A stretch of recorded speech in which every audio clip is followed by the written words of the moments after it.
Yeah, sir, because we are discussing this Samudra and also the Ijvaku's migration. So I heard a story of Krishna going to Nagaland to save Sandipani's son, and then they retreat from the saving the son. They come back and they directly board their ship. So, is there any chance that this is the? I mean, this story must be from Mahabharata. This is Eastern Sea, the Bay of Bengal. We know, or was it something else, some other location you Yeah, have? one is definitely. I'm very sure that the word Nagaland will not be there in the Mahabharata. That is our assumption, because the name Nagaland itself, for one of the state of India, that is a very recent origin. We started calling the that eastern state of India as Nagaland, some hundred, I think, within 100 200 years. That not more than that. So it is in the British era and after independent era, etc., that we gave that name. So it is. So first of all, we need to understand whether what is the real reference in that. Mostly in Bhagavata, because I don't see it in Mahabharata as well, that kind of reference, because already I have done an analysis of Mahabharata and completed the book about Mahabharata, which is to be published in a few months. So it's not in Mahabharata, but it will be in Bhagavata Puranas like Bhagavata Purana or Vishnu Purana or in Harivamsha, etc., where this will be mentioned. But it could be some other Nagadvipa or something, which is we cannot automatically connect it with Nagaland, because that Nagaland name is very recent, like 100 or 200 years, not more than that. Second, since it is in the Mahabharata, that is again little more from the late Ṛgvedic 10th Mandala period, meaning 100 more years elapsed. And after that is the Mahabharata. So when you have 100 more years, definitely in the Mahabharata, there is a mention about ocean. The proper Bengal, etc., is mentioned in the Vanga Desha is mentioned, and the ocean in the sea near Vanga is mentioned. So by the time of Pandavas, that is almost 100 years plus from the last, I mean, the end of the 10th Mandala or the end of the late Rigveda, 100 more years elapsed. Then the Pandavas period emerged. So in the Pandavas period, 100 years means more. It's more than a century, like little more than a century. People will definitely expand even further. So in the Mahabharata, definitely there is a mention of Vanga Desha, and Vanga is Bengal, and Vanga Desha there. It also mentioned 500 rivers, distributaries of Ganga, and Lauhitya river, that is Brahmaputra. So Brahmaputra and Ganga joined together in the Bangladesh. All these things are aware. The Mahabharata geographer have noted all those things. And both rivers also have 500 distributary rivers which flow into the Bay of Bengal. So Bay of Bengal, that whatever that Samudra is, they also don't. Mahabharata also doesn't use the word Bay of Bengal, but the word is Samudra near Vangadesha. So in that Samudra, it is falling 500 rivers. That is, you can see if you look at the map of West Bengal, you can see large number of rivers falling in, like joining the sea. All of them are distributaries of Ganga and Brahmaputra. Brahmaputra word also is not there in Mahabharata. The older name of Brahmaputra, Lauhitya, is mentioned. The red colored river, Lauhitya, Lohita, that is mentioned. So, of course, if I answer question, yes, Mahabharata fully aware about the proper Bay of Bengal. No doubt about it. The Mahabharata is later than late Rigveda, and it has full awareness about the Eastern Ocean in 100 years. So that's very clear. And of course, Mahabharata also captures not just the Pandava era situation, but maybe 100 more years after the Pandava era. So there is 2 centuries later than the late Rigvedic period, and good enough time for understanding the Eastern Ocean. And of course, when I mentioned, I already mentioned that in my Samudra, I don't exclude the possibility that the Rigvedic people have gone to that same Eastern Ocean that is mentioned in the Mahabharata, that is Bay of Bengal.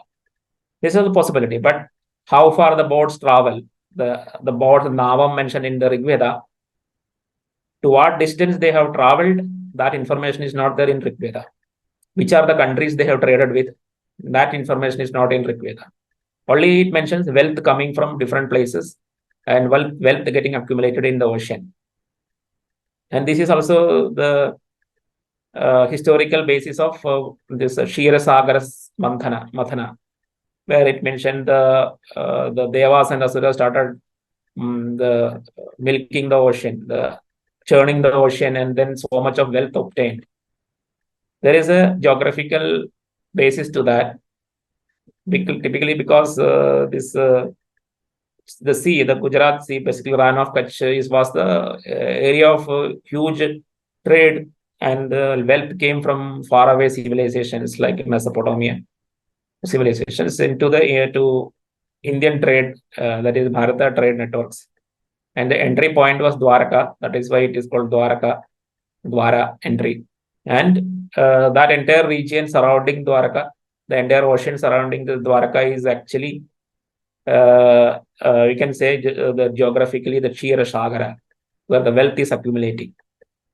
So huge amount of wealth is obtained from Ksheerasagara Mathana is basically talking about the trade network, trade happening, the wealth generated from the trade that was happening inside this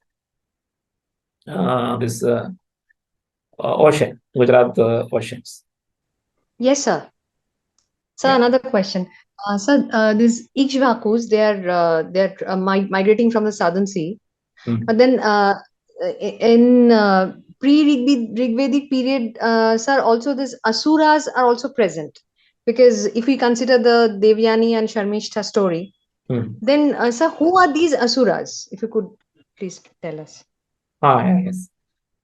So the sea migration to Varaprithivya, basically we talk it as a Manu people, basically.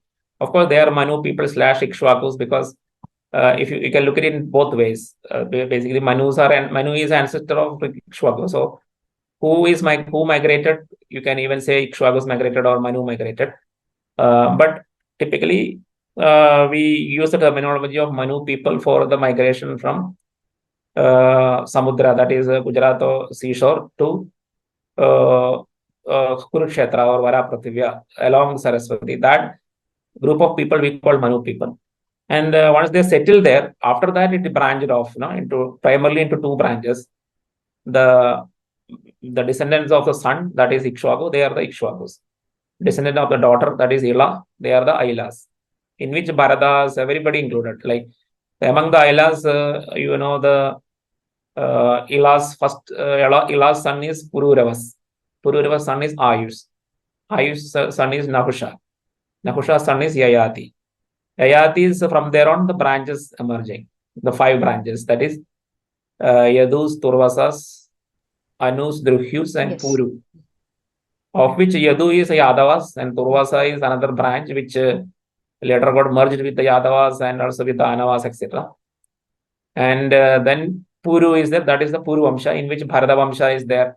Bharata Vamsha is split into 3, that is Panchalas, Kushikas, and the Samvarana Bharata branch, which generated Kauravas and Kurus, and from Kurus, Kauravas and Pandavas. So this entire branching you should be aware. So that is about Puru. And then what remains is Druhyu and Anu. So Druhyus migrated to the west much earlier than the Anus.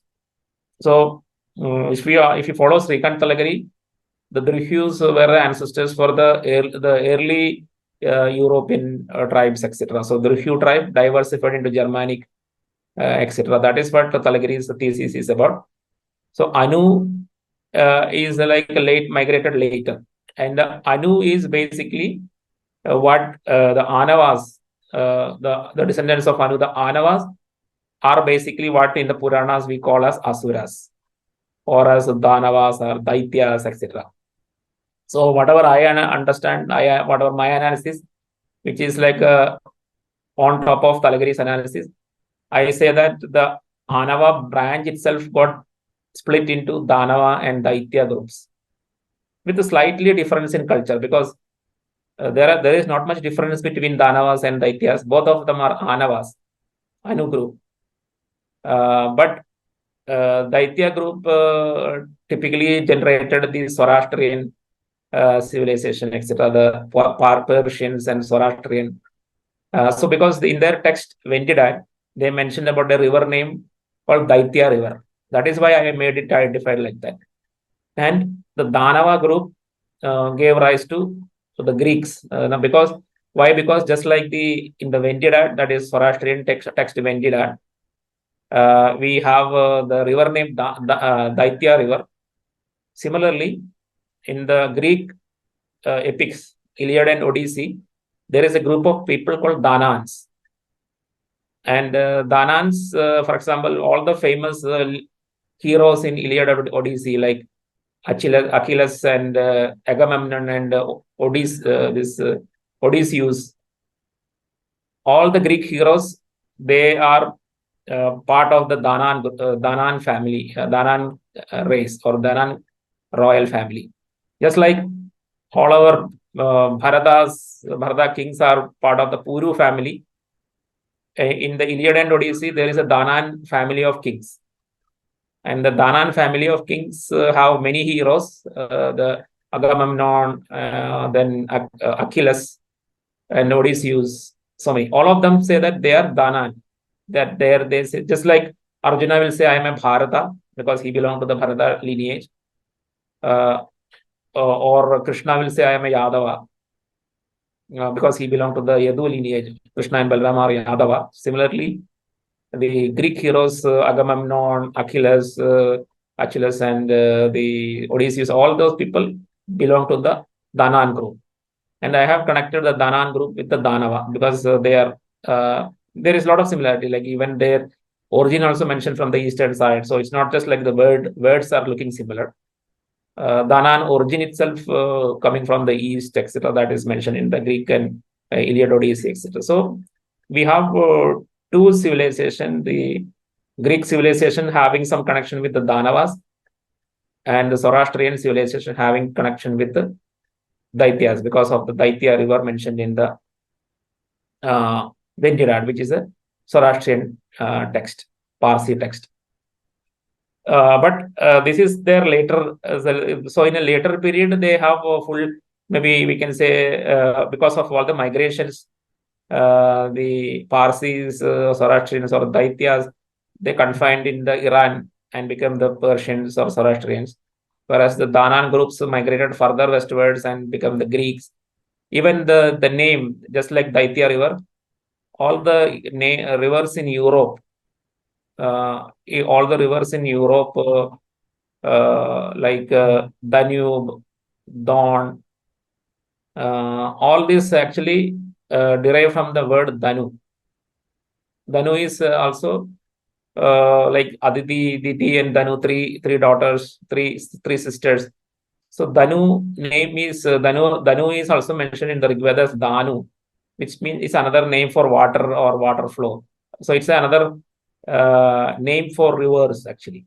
Danu. It's like Apaya is a generic name for rivers. Danu can be considered as like a river or flow of water. Basically, from the ice melt, in the melting of the ice, after ice melt, there is a water flow. That water flow is called Danu. So Danu is also associated with rivers, and Danu name is used for naming so many rivers in Europe. So that means Danava spread into European region also. Danube, Don, Dnieper. So many river names derive from Danu, like that. So this is about Daityas and Danavas. They are the two primary groups which we call Asuras. So the Asura word itself, in Ṛgveda, it is used for different ways. So its original meaning is Lord. So Asura, Asuram Varuna means Lord Varuna. Asuram Indra means Lord Indra. So you see then the meaning is totally different.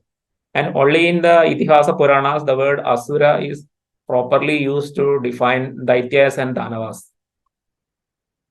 Otherwise, the Asura have a very positive meaning, which is even applied to Varuna, Indra. Even Rama is also mentioned, Asuram Rama, the great Rama or the Lord Rama, like that, in the 10th mandala, which we consider as a reference to Rama himself, Sri Rama himself, right? So That is how the chronology is built.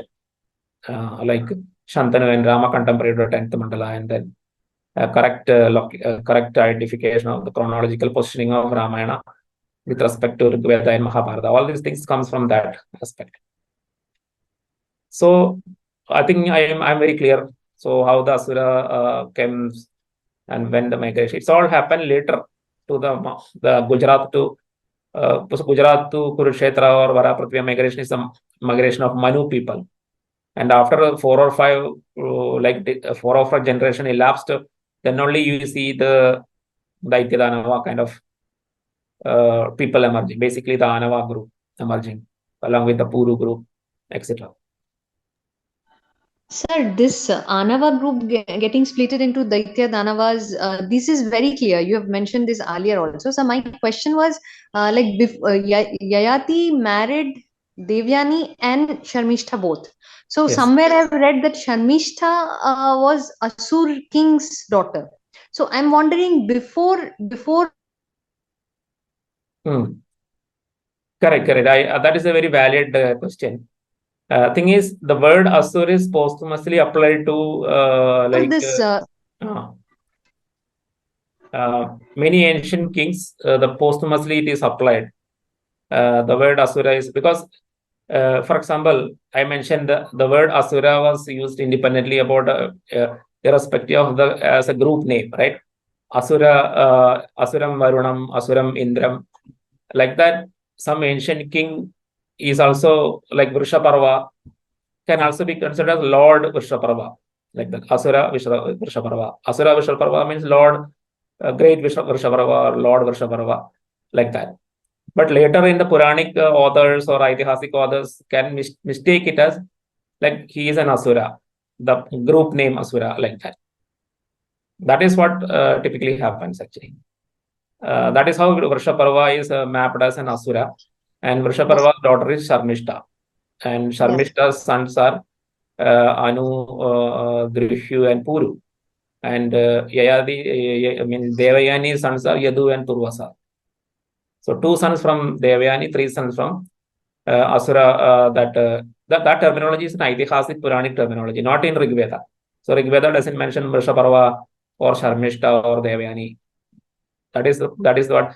So this particular epic history is mentioned only in the Itihasa Puranas, and they use a term. So Vrishaparva could be an ancient figure that can be accepted, but he is called as Asura doesn't mean that he belongs to an Asura group, but typically it means he is a lord or a great king, etc. Like how Varuna is called Asura, Indra is called Asura, Rama is called Asuram Rama, like that. Lord, that name, that terminology, Lord or great. Two meaning of Asura is also like, so it is like a Nanartha or same word having different meanings. And Itihasic Puranic authors typically sometimes confuse or mistake these terminologies. So one last question. Yeah. Sir, this Rao sir's excavations from the sea. Yes, sir. Yes, sir. So what is your take on those excavations? Are these also related to Ikshvakus and Manus? No, these are very late because S.R. Rao's excavation, that city's dating of that Dwaraka underwater specimens, 1500 BC. Of course, in the internet that is being spread like 8000 BC, etc. But actually, the original research paper which I read, there it is mentioned 1500 BC, which will be 300 years later to our late Ṛgvedic period, which is we have considered as 1900 BC. So excavation date is 1500 BC. So it's very late, later than the late Ṛgveda itself. So that could be some other later city because I consider it as a kind of a late Dholavira. Dholavira is an island which got submerged 2 times, and last submergence was somewhere around 1500 BC. So that people will migrate and they will find a new location. That is what current Dwarka is about. That is my point of view about that current Dwarka island. And that chronology also matches. It is 1500 BC. by around 1500 BC, Dholavira completely destroyed. The second destruction of Dholavira. So this is also means I consider the Krishna's Dwaraka as Dholavira because it was active in 1900 BC and submerged a little, somewhere close to the Kurukshetra war, 2 generations before Krishna, it emerged again, Dholavira Island. And in that, all Dholavira Island then matches with whatever Mahabharata mentioned, that Krishna found a island which was a settlement, abandoned settlement. In that, he came and established a new city of Dwarka. The earlier name was Kushasthali, and then new city of Dwarka is created, and it existed for 100 years. I mean, in archaeological, that the submerged island, the Dholavira Island was active for 100 years. So 4 generations, it was proper. Again, it got submerged. And somewhere around 1750 BC, it submerged. That is after Kurukshetra war in 1793 BC. Around 1750, it is submerged. The Dholavira Island perfectly matches with the 36 years gap between 19th Kurukshetra war and submergence of Dwarka. So there just 36 means maybe 4 years here and there, but it is matching perfectly. And after that, again it re-emerged, and last submersion was in 1500 BC. After that, there is no activity, no settlement in Dholavira, completely destroyed. That time, maybe people migrated to the new location, that is Dwarka, or current Dwarka in the western shore of Gujarat. So, and in 1500 BC, that SRA excavating perfectly matches with that. A new settlement emerged in 1500 BC inside the Dwarka. And one more point later, recently in 2020, the archaeologists tried to that entire analysis was redone. I mean, re-excavated. That time, because of some freak reason, they got only 1000 BC. But of course, SRO got 1500 BC, so I stick with that. But current excavation, they say it is only 1000 BC. So I don't know what is happening. The 500 years somehow they are not considering. But we can say like there is a new city emerged with the name Dwarka in that western part of the Gujarat, and that's existed starting from 1500 BC onwards, or by current excavation 1000 BC. But we are totally confused about whether it is 1500 BC or 1000 BC. 2 excavations give 2 different dates. SRO gave 1500 BC. Recent excavation from ASI gave 1000 BC. Okay, thank you so much for those enthusiastic participation. So let's wind up our session today. So we'll have continue in the next week. Om Lokaah Samastaah Sukhino Bhavantu. Lokaah Samastaah Sukhino Bhavantu. Lokaah Samastaah Sukhino Bhavantu. Om Shanti Shanti Shantihi. Om Shri Gurubhyo Namaha. Hari Om.